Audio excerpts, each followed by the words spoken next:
കർത്താവിൻ്റെ പരിശുദ്ധമായ നാമം വാഴ്ത്തപ്പെടുമാറാകട്ടെ. അനുഗ്രഹിക്കപ്പെട്ട ഈ നല്ല പ്രഭാതത്തിനായിട്ട് കർത്താവിനെ സ്തുതിക്കുന്നു, സ്തോത്രം ചെയ്യുന്നു. ഈ പ്രഭാത സന്ദേശം കേൾക്കുന്ന എല്ലാ പ്രിയപ്പെട്ടവർക്കും വീണ്ടും വരുന്നവനായ ക്രിസ്തുയേശുവിന്റെ നാമത്തിൽ എൻ്റെ പ്രഭാത വന്ദനങ്ങളെ ഈ നിമിഷം ഓർപ്പിക്കട്ടെ. കൊരിന്ത്യർക്ക് എഴുതിയ 1-ാം ലേഖനം 8-ാം അധ്യായം 2-ാമത് വാക്യം.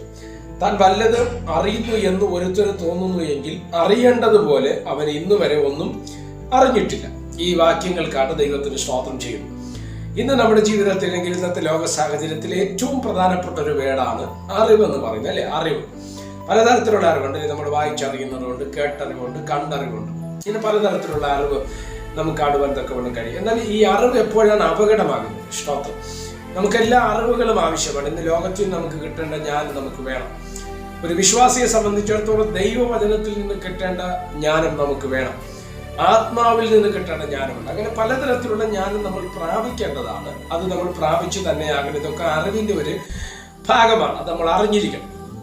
ദൈവത്തെക്കുറിച്ച് നമ്മൾ അറിയണം. പരിശുദ്ധാത്മാവിനെ കുറിച്ച് നമ്മൾ അറിയണം. യേശു കർത്താവിനെ കുറിച്ച് നമ്മൾ അറിയണം.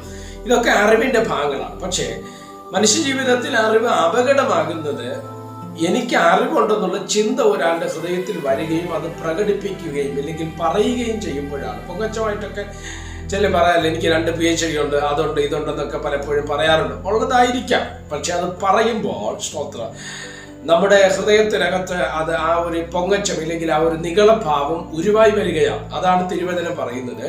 താൻ വല്ലതും അറിയുന്നു എന്നൊരുത്തൻ പറഞ്ഞാൽ അവൻ അറിയേണ്ടതുപോലെ എന്ത് ചെയ്തിട്ടില്ല, അറിഞ്ഞിട്ടില്ല. അതിന്റെ അർത്ഥം എന്നതാ, ഈ ലോകത്തിൽ എന്തൊക്കെ ജ്ഞാനങ്ങൾ നമുക്കുണ്ടായിരുന്നാലും, എന്തൊക്കെ അറിവുകൾ നമുക്കുണ്ടായിരുന്നാലും, അതിലേറ്റവും വലുതെന്ന് പറയുന്നത് ദൈവത്തെക്കുറിച്ചുള്ള മനുഷ്യന്റെ അറിവാണ്. സ്തോത്രം. അതിനകത്ത് പരിമിതി ഉണ്ട്. ഉള്ളിടത്തോളം നമ്മൾ ഈ ലോകത്തിൽ ഉള്ളിടത്തോളം കാലം അതിനകത്ത് പരിമിതികളുണ്ട്. ഞാൻ അറിയുന്നത് പോലെയല്ല നിങ്ങൾ ദൈവത്തെക്കുറിച്ച് എന്ത് ചെയ്തത്, അറിഞ്ഞിരിക്കുന്നത്. ദൈവത്തെക്കുറിച്ചുള്ള അറിവിനകത്ത് ഓരോരുത്തരും ഓരോ ചിന്തയാണ്. സ്തോത്രം. ഓരോ സ്റ്റാൻഡിനകത്താണ് നിൽക്കുന്നത്, അല്ലെ? യോബെന്ന ദൈവ മനുഷ്യൻ പറഞ്ഞു എന്തുവാ? സ്തോത്രം. യോബിന്റെ പുസ്തകം നമ്മൾ വായിക്കുന്ന സമയത്ത് 42-ാം അധ്യായം അതിന്റെ സ്തോത്രം 5-ാമത് വാക്യം എന്താ പറയുന്നത്? അവസാനത്തെ അധ്യായമാണ്. ഞാൻ നിന്നെ കുറിച്ചൊരു കേൾവി മാത്രമേ കേട്ടിരുന്നു, ഇപ്പോഴോ ഞാൻ എന്റെ കണ്ണാൽ നിന്നെ കാണുന്നു.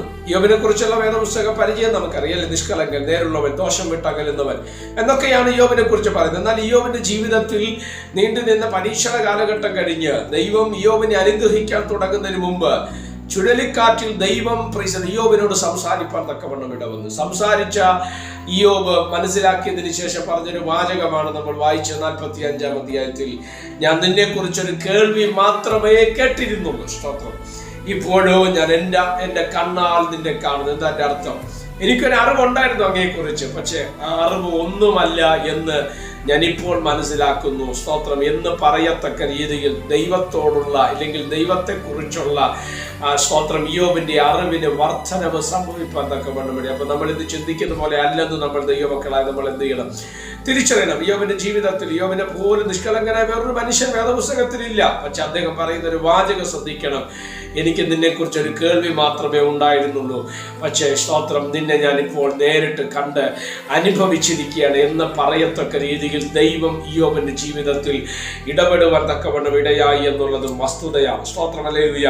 അപ്പോൾ തന്നെ കൊരിന്ത്യർ ലേഖനം 1 കൊരിന്ത്യർ തന്നെ 13-ാം അധ്യായം 12-ാം വാക്യത്തിലേക്ക് ഒന്ന് വന്നേ. ഇപ്പോൾ നാം കണ്ണാടിയിൽ കടമൊഴിയായി കാണുന്നു, അപ്പോൾ മുഖാമുഖമായി കാണും.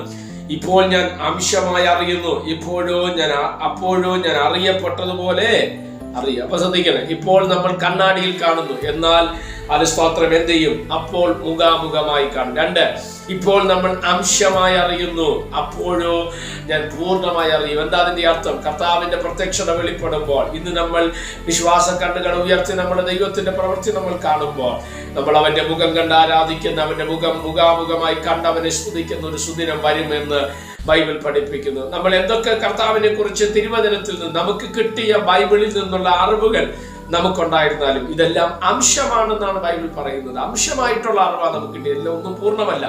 പൂർണ്ണമായുള്ള അറിവ് എപ്പോഴാണ് വരുന്നത്? നമ്മൾ കർത്താവിന്റെ മുഖാമുഖം കാണുമ്പോഴാണ് നമുക്ക് പൂർണ്ണമായ അറിവ് വരുന്നത്. അതുകൊണ്ട് സ്നേഹിക്കുന്ന ദൈവമക്കളോട് ഞാൻ പറയും, നിങ്ങൾക്ക് എന്തെങ്കിലും അറിയാമെന്ന് നിങ്ങൾ ധരിക്കുന്നുവെങ്കിൽ നിങ്ങൾ ഒന്നും അറിഞ്ഞിട്ടില്ലെന്നുള്ളതാണ് സത്യം. Praise the Lord.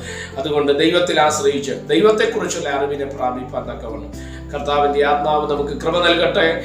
പ്രാർത്ഥിക്കാം. പരിശുദ്ധനായ ദൈവമേ, സ്വർഗീയ നല്ല പിതാവേ, സന്ദേശത്തിനാണ് നന്ദിയോടെ കർത്താവിന് സ്തോത്രം ചെയ്യുന്നു. ഈ സന്ദേശം കേൾക്കുന്ന എല്ലാ പ്രിയപ്പെട്ടവരെ തൃക്കരങ്ങൾ തരികയാണ്. അവിടുത്തെ ചെറുകടിയിൽ മറച്ചാട്ട് ഈ സന്ദേശം അനേകായിരങ്ങൾക്ക് പ്രയോജനപ്പെടുവാൻ സ്വർഗ്ഗമിടയാണ്. മഹത്വം അങ്ങേക്ക് യേശു കർത്താവിന്റെ നാമത്തിൽ തന്നെ. ആമേൻ. എല്ലാവരെയും ദൈവം അനുഗ്രഹിക്കട്ടെ. God bless you.